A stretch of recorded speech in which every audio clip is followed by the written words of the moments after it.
A few years ago, I was diagnosed with polycystic ovary syndrome, and the doctors who treated me wanted to treat me as if I was a cisgendered woman who wanted to have kids, and didn't really take into account that that's not necessarily the way I identified or what I wanted. Early on, after coming out, I had a negative experience, actually during my first pap smear. In the middle of it, started asking me questions about my sexuality, and then giving me quite a lecture about morals and about what was right and wrong to do with sex, and about letting down my parents, all in the middle of the procedure, which was a really sort of traumatic experience. Just after I was received my positive diagnosis for HIV, I sought the services of a clinic in Melbourne. Basically, the assumption was made that I was just looking for a good night, and basically made the choice of having unprotected sex, when actually the case was I was sexually assaulted, and that's how I contracted HIV. When I came out, I had a lot of issues with my family and them accepting that, which led to a few years being estranged with my mother in particular.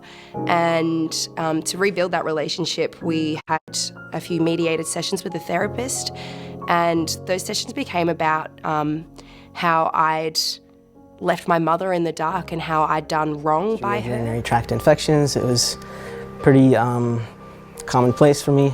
And I went to the urgent care, and the physician on staff that I was dealing with kept telling me over and over how atypical it was for a man to be having a series of urinary tract infections. I tried to interrupt him and say, I understand, you know, I've been through a gender transition, so my anatomy is probably not what you expect it to be.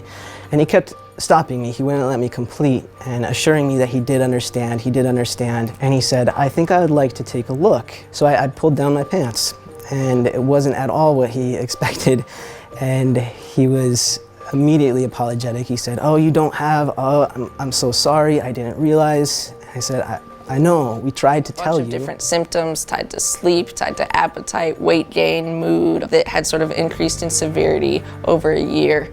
And one of the things that my doctor told me to do was check myself into a hospital next time I had my round of symptoms. So I checked into a hospital, and even just within the check-in process, I was misgendered. I finally spoke to the doctor, and he came in and was speaking to me as if I was a 13-year-old girl. And all of my symptoms were surrounding hormones. And when I started talking about hormones, this doctor in the hospital actually looked at me and said, oh, what do hormones do? I didn't think hormones did anything. And he actually checked me out of the hospital. He said, you know, I think that you're just bleeding a lot right now. Fast forward 3 days later from this hospital visit, and I was diagnosed with invasive hormonal breast cancer that tested 99% positive for estrogen. And I